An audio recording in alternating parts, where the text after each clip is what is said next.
New Zealand રાજ્ય દેશ અને દુનિયાની તમામ ખબરો આપ જોઈ શકશો સ્પીડ ન્યૂઝમાં પણ તે પહેલા એક મહત્વના સમાચાર સામે આવ્યા છે। ઓબીસી પંચ સાથે પાટીદારોની બેઠક આજે 3 વાગે ગાંધીનગરમાં બેઠક। મનોજ પનારા, જયેશ પટેલ, ગીતા પટેલ, ધાર્મિક માલવિયા કરશે ઓબીસી પંચના અધ્યક્ષ સાથે મુલાકાત। પાટીદારોને અનામત મુદ્દે ચર્ચા થશે। તો ઓબીસી પંચ સાથે પાટીદાર નેતાઓની બેઠક યોજાઈ રહી છે, જેમાં મનોજ પનારા, જયેશ પટેલ, ગીતા પટેલ, ધાર્મિક માલવિયા ઓબીસી પંચના અધ્યક્ષ સાથે મુલાકાત કરવા જઈ રહ્યા છે। પાટીદારોને અનામત મુદ્દે આમાં ચર્ચા કરવામાં આવશે। ઉલ્લેખનીય છે કે મહારાષ્ટ્રની અંદર મરાઠાઓને અનામતની જાહેરાત કરી દેવામાં આવી છે, ત્યારે હવે પાટીદારો પણ ઓબીસી પંચ સમક્ષ રજૂઆત કરવા માટે પહોંચ્યા છે।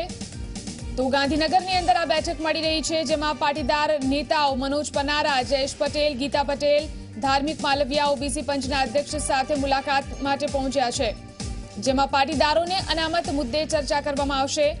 ઉલ્લેખનીય છે કે જે રીતે પાટીદાર નેતાઓ જે મરાઠાઓને અનામત આપવાની જાહેરાત થઈ છે, તેવી રીતે ગુજરાતની અંદર પણ સર્વે કરવામાં આવે અને ત્યારબાદ અનામત આપવામાં આવે તે પ્રકારની વાત પાટીદાર નેતાઓ સતત કરી રહ્યા છે। ત્યારે આજે ઓબીસી પંચના અધ્યક્ષ સાથે મુલાકાત કરવા માટે ગાંધીનગર આ નેતાઓ પહોંચ્યા છે। તો ઓબીસી પંચ સાથે પાટીદાર નેતાઓની બેઠક યોજાઈ રહી છે। ગાંધીનગરની અંદર આ બેઠક યોજાઈ રહી છે, જેમાં મનોજ પનારા, જયેશ પટેલ, ગીતા પટેલ, ધાર્મિક માલવિયા સહિતના પાટીદાર નેતાઓ ઓબીસી પંચના અધ્યક્ષને મળવા માટે ઉપસ્થિત થયા છે। તો આ મુલાકાતની અંદર પાટીદારોને અનામત મુદ્દે ચર્ચા કરવામાં આવશે। ઉલ્લેખનીય છે કે રાજ્યમાં પાટીદાર સમાજ ઘણા સમયથી અનામતની માંગ કરી રહ્યો છે। હાર્દિક પટેલ અને તેની સાથે જોડાયેલા બીજા પાટીદાર નેતાઓ સતત એક યા બીજી રીતે અનામતની માંગ કરી રહ્યા છે।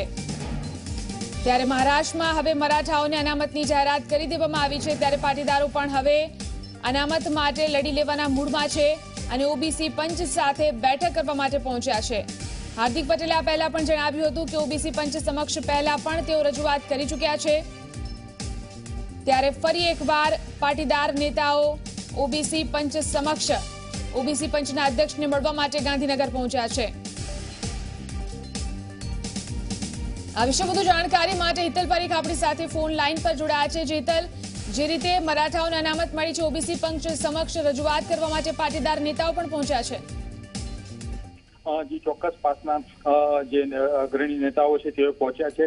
મનોજ પનારા છે, ગીતાબેન છે, આ સહિતના જે 6 જ લોકો અહીંયા રજૂઆત માટે આવ્યા છે। આજે એ લોકો પુનઃ રજૂઆત માટે આવ્યા છે। એ અગાઉ પણ હાર્દિક પટેલની આગેવાની હેઠળ રજૂઆત કરી ચૂક્યા છે ને આજે ફરી પાછી રજૂઆત કરવા આવ્યા છે। આમની પહેલા રાજપૂત સમાજના લોકો આવ્યા હતા। હવે મહારાષ્ટ્રમાં મરાઠાઓને અનામત મળવાનો સૈદ્ધાંતિક સ્વીકાર થઈ ગયો છે અને ખરડો પણ પસાર થઈ ચૂક્યો છે, ત્યારે સ્વાભાવિક છે કે હવે દરેક સમાજની વાત છે, પાટીદાર સમાજની વાત છે, રાજપૂત સમાજની વાત છે, એ તમામ લોકો હવે ગુજરાતમાં પણ એ મરાઠા સ્ટાઇલે જો અનામત મળવી જોઈએ એ પ્રકારની માંગ ઓબીસી પંચ સમક્ષ કરી રહ્યા છે। જી જીવન જી બિલકુલ હિતલ, આ પહેલા પણ હાર્દિક પટેલ કહી ચૂક્યા છે કે તેઓ ઓબીસી પંચને મળ્યા હતા અને રજૂઆત પણ કરી હતી। તો હવે જ્યારે ફરીવાર તેઓ મળવા માટે પહોંચ્યા છે, ઓબીસી પંચની જો વાત કરવામાં આવે તેમનું કયા પ્રકારનું વલણ જોવા મળી રહ્યું છે?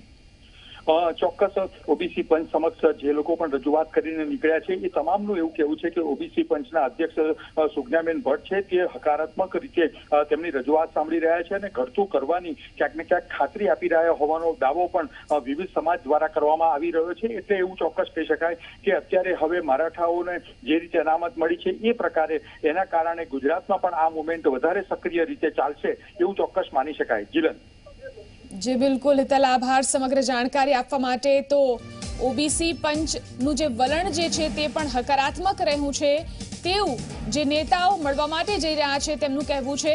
મનોજ પનારા, જયેશ પટેલ પણ ઓબીસી પંચના અધ્યક્ષ સાથે મુલાકાત કરવા જઈ રહ્યા છે। ધાર્મિક માલવિયા, ગીતા પટેલ, આ બધા જ પાટીદાર નેતાઓ છે અને તેઓ ઘણા સમયથી ગુજરાતની અંદર અનામત માટે લડત ચલાવી રહ્યા છે, ત્યારે ઓબીસી પંચ સાથે પહેલા પણ તેઓ રજૂઆત કરી ચૂક્યા છે તે પ્રકારની વાત હાર્દિક પટેલે પહેલા પણ કરી છે।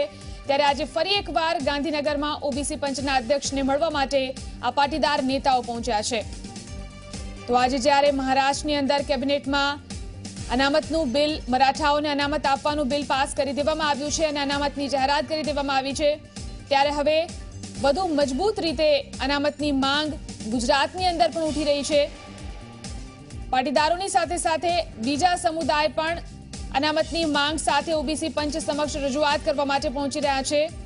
ત્યારે આ પાટીદાર નેતાઓ પણ ફરી એક વખત ઓબીસી પંચ સમક્ષ પોતાની રજૂઆત લઈને પહોંચ્યા છે।